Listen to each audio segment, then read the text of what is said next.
Very good morning to you. Thank you. Tell me about your project. It is the most wonderful project, and I'm amazed that the story hasn't been told before.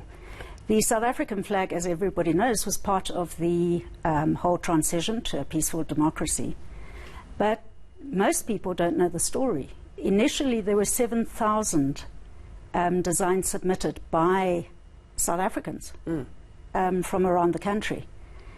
And this was only in August 1993, and they already knew that 1994 was going to be the elections. So there was much wading through on a month. And, of course, there's the famous Afrikaans saying, boer maak 'n plan. Yeah. So they did. And there weren't any that really fitted the bill. So 4 of the ad agencies were hired to do designs. And, again, slightly lukewarm reaction. And Fred Brownell, who passed away earlier this year, was the state herald, and he was flag obsessed. And he was at a conference and he was thinking, what would I do if I were to do the flag? And he doodled it on the back of a program in the conference. And pretty much that was it. The 6 designs went down to Cape Town, to the cabinet, F.W. de Klerk's cabinet. He asked Rolf Meyer, which one do you think the ANC would find the most acceptable? Rolf said that one. Went and showed it to President Ramaphosa.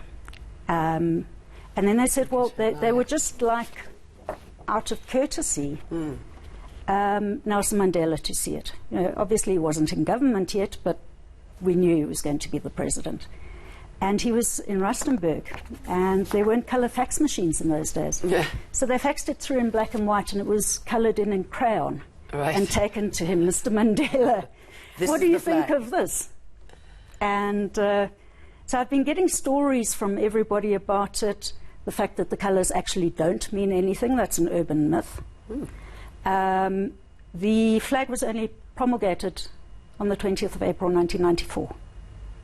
And it had to be ready for the 27th of April 1994. So, I mean, a fantastic story, but it means a lot as well, doesn't it? I mean, tell us about the sort of the democratic graph of it all. It means a huge amount, and I think the best way to explain it is that this was supposed to be an interim flag, and yet it was accepted in 1996 pretty much unopposed. But when, and of course we know about our dear Fuff at the moment and his fame, after the elections, when merchandise started coming out, the Department of Heraldry went to the president and said, oh, but this isn't the way you treat a flag. You know, you've got to have respect and salute it, and it mustn't touch the ground. And Nelson Mandela said, the people have embraced it, they are loving it, let them do what they want. And that's something that stands today. Legally, it's actually illegal for people to do merchandise, etc., because the flag is a copyright. And yet it's an unwritten, because people love it and we're proud of it. And that's more important, isn't it? And that's more important. So what are you trying to achieve from your book? And I believe it's a 2nd edition, because you had a bit of a disaster first time around. There was an attempt in 2002. I wasn't really involved with that. But I always thought that it was a brilliant story. And it's not written down. And so firstly it was that, to preserve the history, but also as a means to unite again. I think we could probably put South Africa as being a depressed country at the moment. We're having a hard time as South Africans. And this is something, I've been accused of being naive, which I don't believe I am. We know that there are massive problems, but every now and then to take time out and go, hey, look at the stuff we've achieved. It's very important.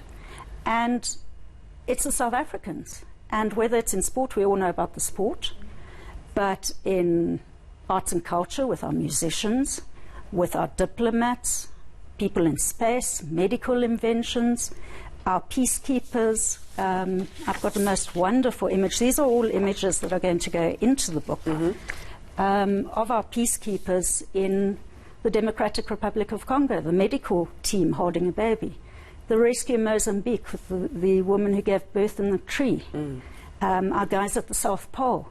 And these are things that we can be proud of as South Africans.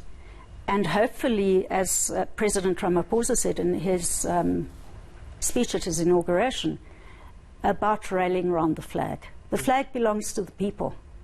It doesn't belong to the government. It doesn't belong to a political party. It's ours. Well, thank you for reminding us to be proud, and I look forward to seeing your book. Lovely Thank you. project. Thank you.